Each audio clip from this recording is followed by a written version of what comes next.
this video, we're going to be discussing test cases. Now, test cases are a very integral part of the manual and automation tester.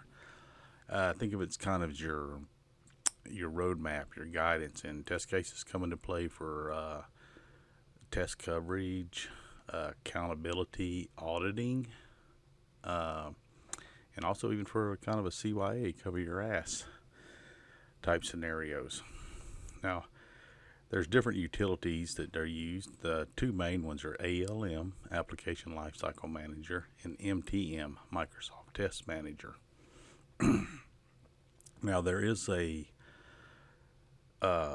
Azure has come out now, and I believe it is just part of Azure whenever you're setting up for the bug tracking and things of that nature.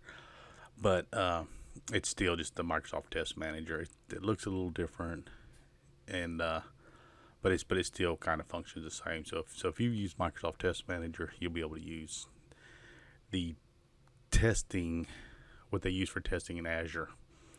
And then also you can go really old school and do use an Excel spreadsheet for your testing.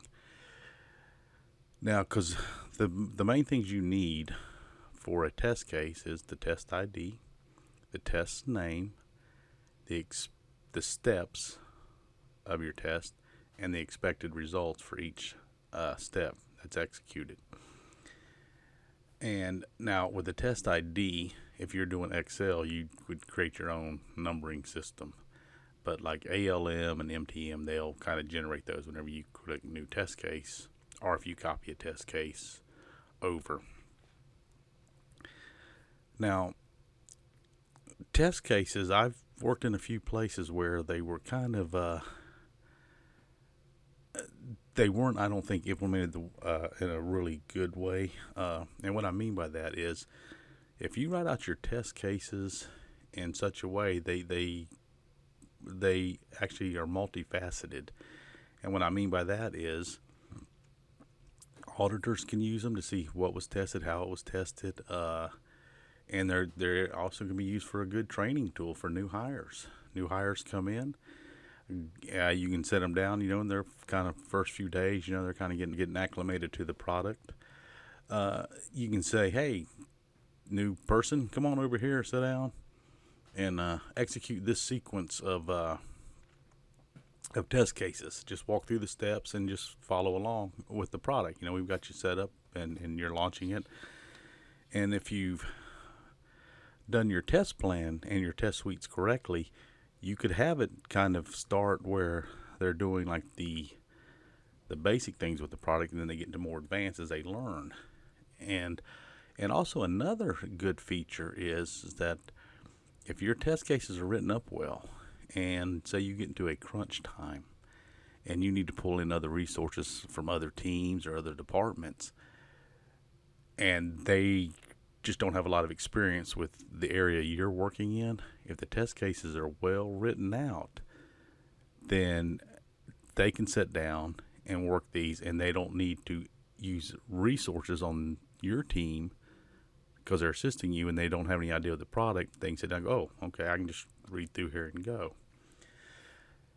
And now there's a couple of camps on that. Some folks think, well, that's just a lot of writing and it changes so much and that. Well, that's true, it does, and you'll have to update them and be proactive on that. But if you think about it, if you have your test cases well documented, updating really it's not that big of a change. Now, when I write test cases, I like to do an end-to-end scenario, meaning that the test case stands on its own merit. I mean, you can run that test case and you've got an entry coming in where you're logging in, and then you're logging out, and then you're doing the tasks that you do in between. And the reason for that is, let's say you've got 100 test cases written, and you're down on crunch time. You've got hey, we got to have these test cases run through. We had some bugs that's been fixed, and we've got till this afternoon to get them run. And there's 4 testers. Well, instead of one tester having to run, say, 25 test cases because the other 75 are dependent on those 25 running. Let me back up a little bit here. If you write the test cases in a way that say there's 100 test cases and you've got tests 1 through 25 as setup test cases, and then tests 26 through 50 as, data, what have you, and then you've got 51 through 75 doing other things, and you cannot run 26 through 50 till 1 through 25 are ran. Well, you've got the resources. Say you've got 4 testers on there. Well, 3 testers are having to wait until those 25 are done and completed, especially if they have things with setup stuff involved with them. Like, hey, you've got to go in and create these users in the database and what have you. I would prefer to put those steps in each test case, and actually, or even just have a ALM and MTM have a thing set up. I think it's called prerequisites or setup section, where you go in and it goes, hey, before you execute this test case, you've got to go in the database, set up these users, put this data in, and then so it's there, and you can then now execute the test case. And so that way, if you do it like that, and all test cases are independent, stand on their own in their end-to-end scenario, you can say, okay, tester 1, I need you to run 1 through 25, tester 2, 26 through 50, so on and so forth. And so now you've taken those 100 test cases, and everyone's just really running 25 test cases, and they get them knocked out. Now, sometimes doing those end-to-ends, they can get long and monotonous. And the issue with that's kind of true at first, but if you're going through a release cycle, and you've even been there a while, and heck, maybe even you wrote a lot of those test cases, it doesn't take you as long to run through them as it initially did. Say tester B wrote all these test cases. I'm familiar with the product, but I've never been through the test cases. Well, I have to read each line, okay, and then I got to enter my expected results and then validate that. But after I've done those set of test cases 6, 7, 10, 20 times, I kind of know what's expected in each one, so I can just go down and pass each step, but I don't have to read each line, if that makes sense. Now, that kind of has a good and a bad to it. It means that I can get the test cases that were taking me, say, 4 hours to run. I've reduced those down to an hour to run because I'm very familiar with them, I'm experienced with them, and I'm able to check and know what's going on. The bad part is whenever I enter my time. Let's say a test case that if I come in cold, have never ran it before, it takes me 30 minutes to run because I'm walking through the steps. And after running it so many times, I've got down where right now it takes me 10 minutes to run through there. I don't necessarily want to put my time as 10 minutes to run this test case, because that's 10 minutes for an experienced tester that is quite intimate with this test case, knows it inside and out. Whereas a new tester come in from, say, another team, well, they're going to be back to an hour or back to 30 minutes running that test, maybe an hour, because they're kind of having to get familiarized with everything. Because if you set that time, say, for 10 minutes, that will become the expectation. So when all the planning's going down for how long it's going to take testing, they go, oh, well, they've got these 25 tests. It takes 10 minutes to run. And it's like, well, no. It takes the experienced tester that's ran them a few times 10 minutes to run. Coming in cold, it's going to take you about 30 minutes for each one.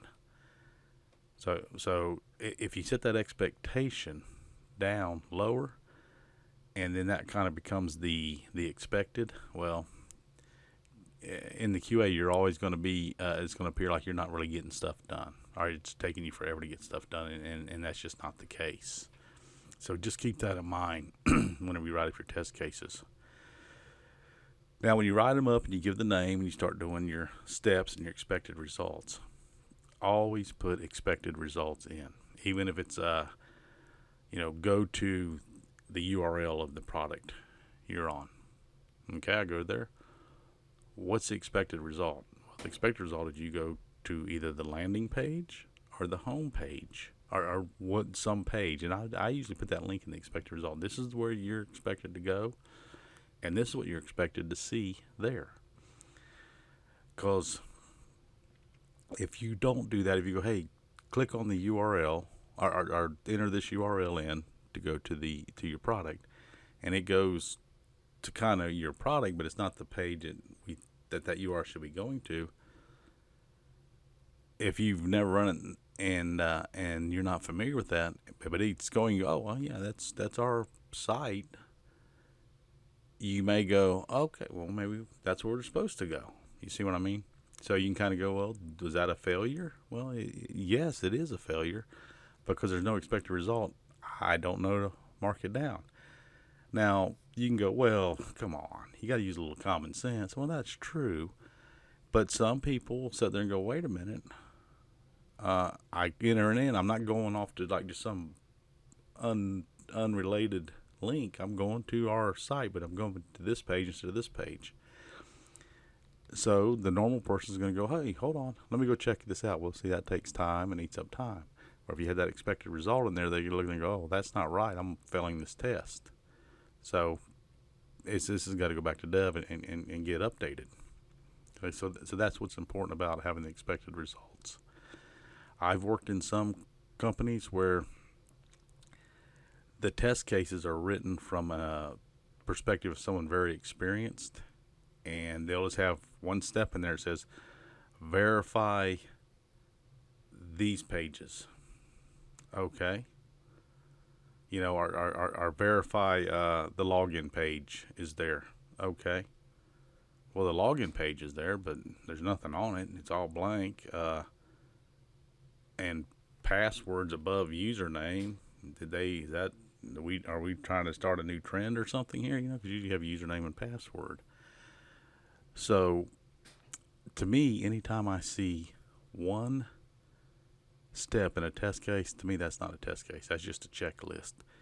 And unfortunately, it's been my experience over the last few years. I've worked in enough companies where that's been the case, where test cases aren't really used as test cases. They're just used as kind of checklist.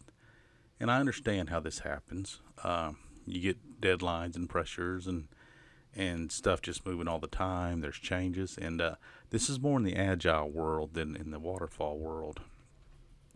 We'll discuss the difference between waterfall and agile in another video. But agile is kind of the de facto now. And because of the sprint durations in agile, these deadlines and stuff can be very, very pressure inducing. So people say, hey, I've got to get all these test cases going on this acceptance criteria. I have these business requirements. So I've just got to, check and go out and verify this is right. Now, if you're writing a regression test, I've got to go into the site and make sure all this stuff is still affected by changes and updates in the software. We want to make sure that these areas that shouldn't be touched are not touched.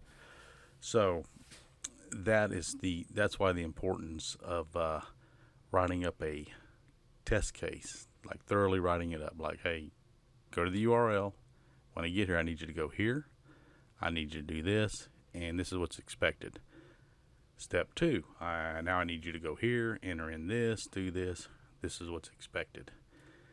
And even in the expected result, you may have some things in the expected result go, okay, you've entered this in. Now you need to go to the database and verify that data has gotten there. Because from experience, I've worked in places where the form, you fill it out, you hit submit, and it just does its thing. Everything looks natural. Go out and check the database. Nothing's being written to the database. But so at face value, you think, oh, everything's fine. It didn't throw an error. I hit submit. The form went away. It took me to where I was supposed to go. But see, there was no validation. So those are things you want to have. And what's nice to do in those situations, especially if you're having to check the back end and there's T-SQL involved, I put those SQL scripts in there in the expected result, just copy and paste them in, And the reason I do this is because if I'm running that test in 6 months, and let's say it's been a heck of a release cycle, and I mean, just, we're coming to the end of it, been a long release cycle, tired. When I go on that test, I don't have to get back and go, oh gosh, okay, let me write that SQL. It was done, select asterisk from. No, I can just cut and paste, drop it in there. I got the results I wanted, done. You see? So that's kind of my point here is put as much clear and concise information in those test cases as you can, because when you run these things later, you never know what kind of deadline you're on.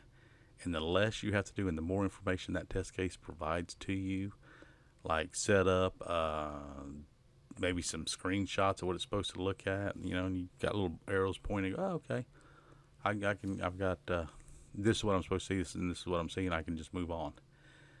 And, okay, now I've got to do a database validation or database verification as well. I got the SQL scripts right there, and this is what I'm expected to see whenever I run those results.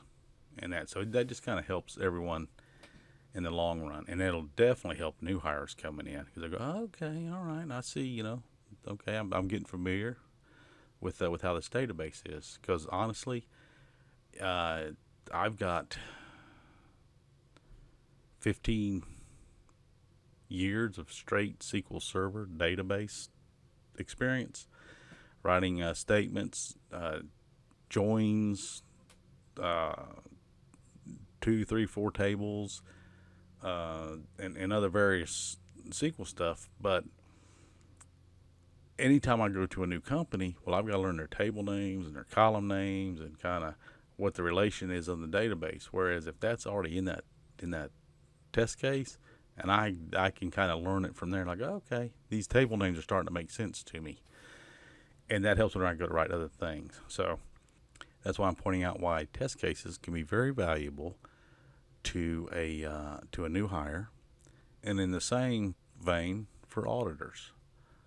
Auditors can come in and say, okay, how are you testing this? Now these really come more into play if you're working for a company like a financial, stock market, or medical, where there's a lot of compliance. They really want to see, okay, when you tested this, what did you see? What did it do? Things of that nature. Because you could get into a situation, let's use a stock market application for as an example. Let's say you've got a stock market application you're working with, and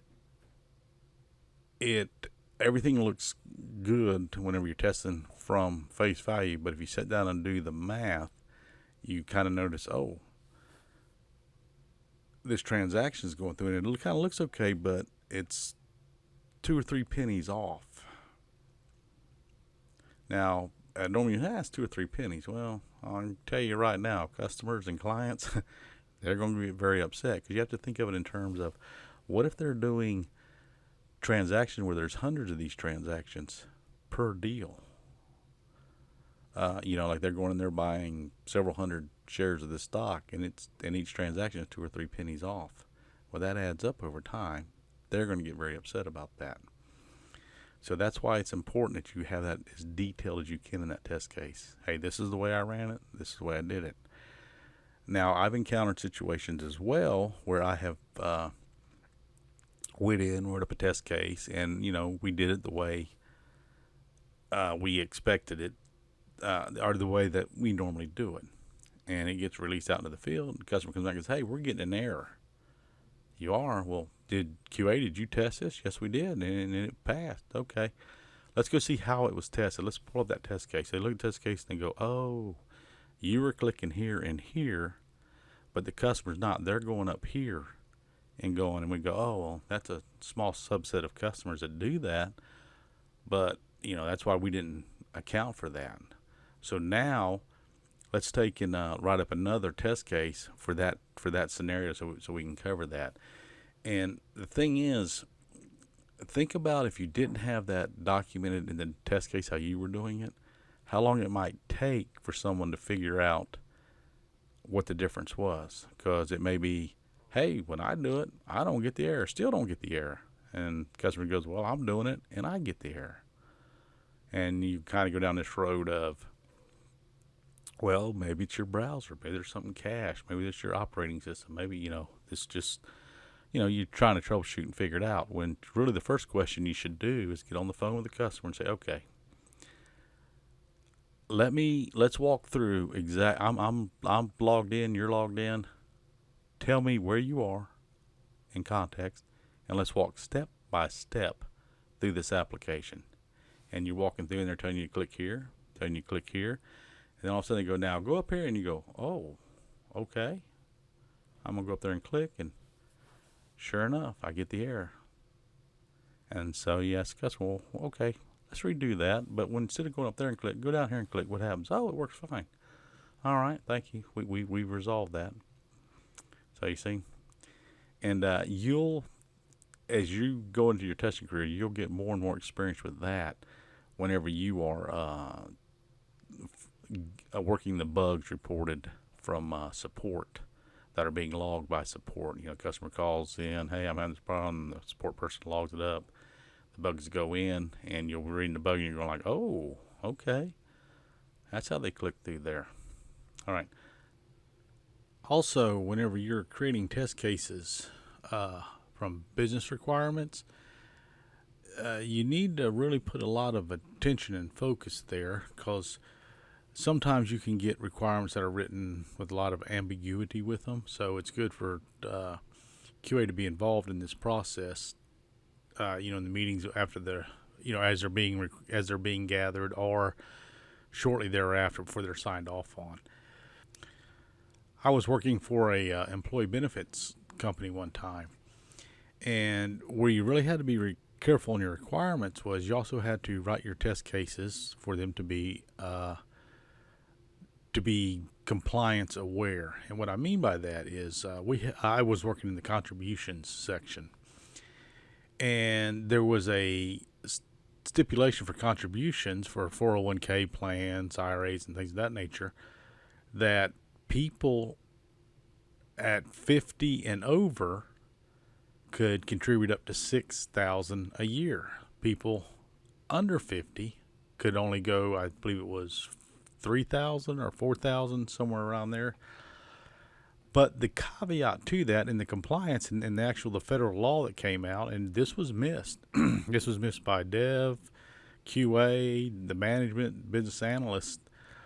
And it was very minor, but when you went back and really read the requirement, it made sense. But what the requirement was that in the year someone turns 50, they are then eligible for the $6,000 contribution. And when you're in the work environment, you're on deadlines, you're getting things done, you look at 50 and over. And that was the thing with the application I was working on.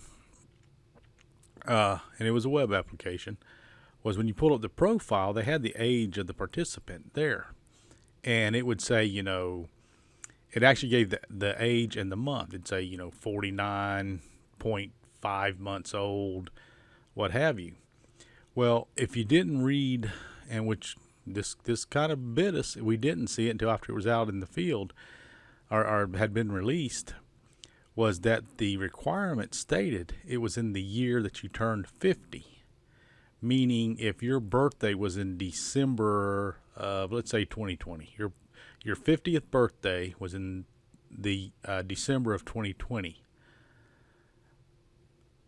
but it is now January, February of 2020.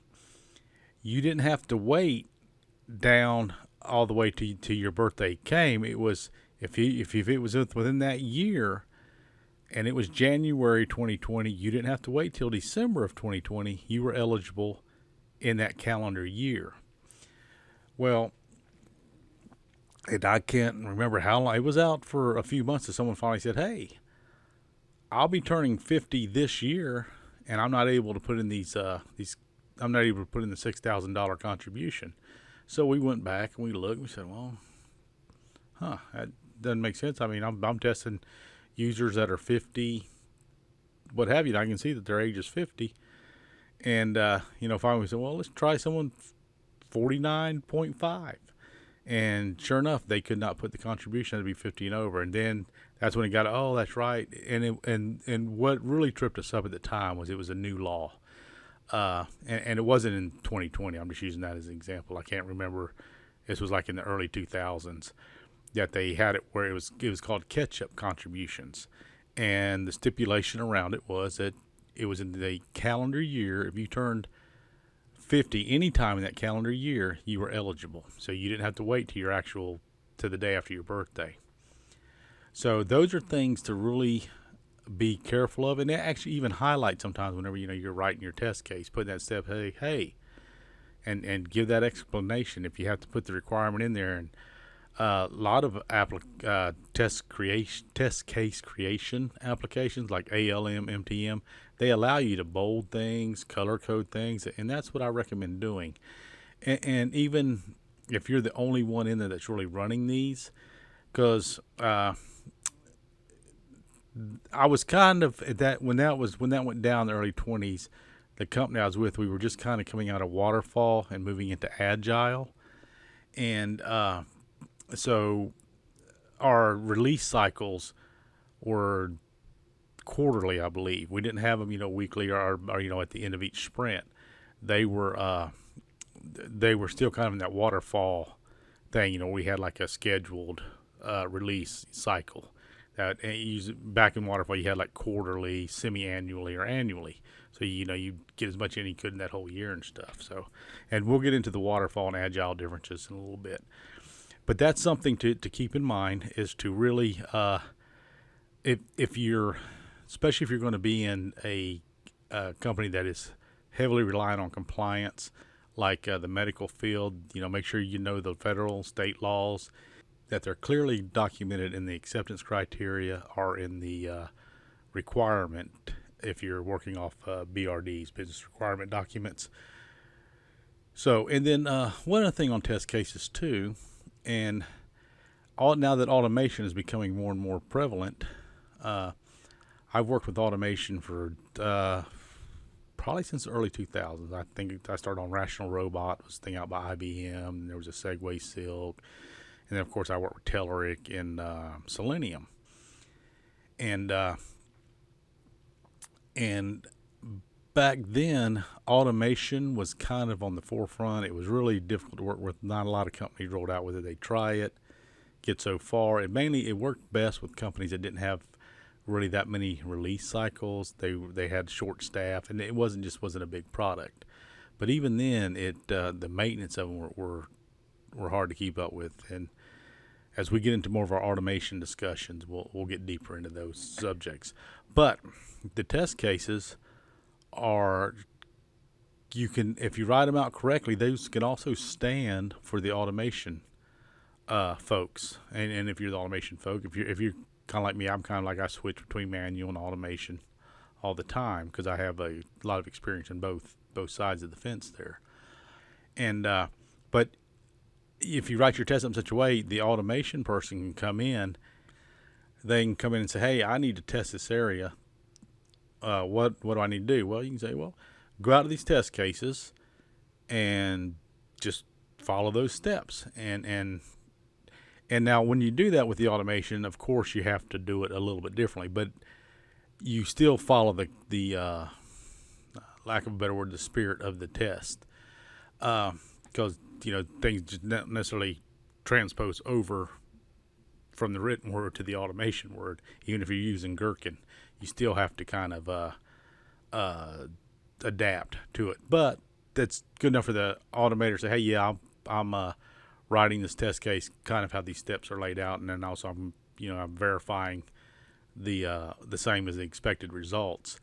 And also a lot of the applications like ALM, MTM, they even have a setting in there where you can, it's test case automated, and you can say yes, and you can actually point the automation and the test case, link them together, so when the automation is run, it'll flip the status on the test case, whether it passed or failed. So that's pretty neat how that's all meshed together. And then when we get into more of our advanced videos, we'll start talking about that, and we'll have some hands-on as well. Okay, so I'm going to kind of wrap up test cases part 1 right about here, and I hope you join us for part 2 and part 3, where we're going to get into manual versus automation testing. Automation for sure, through the different types of testing, functional, system integrated, black box, white box testing, all these kind of terms, and we'll delve a little bit deeper into those. So I hope you picked up a little something from this video, and we'll see you on the next one. Thank you.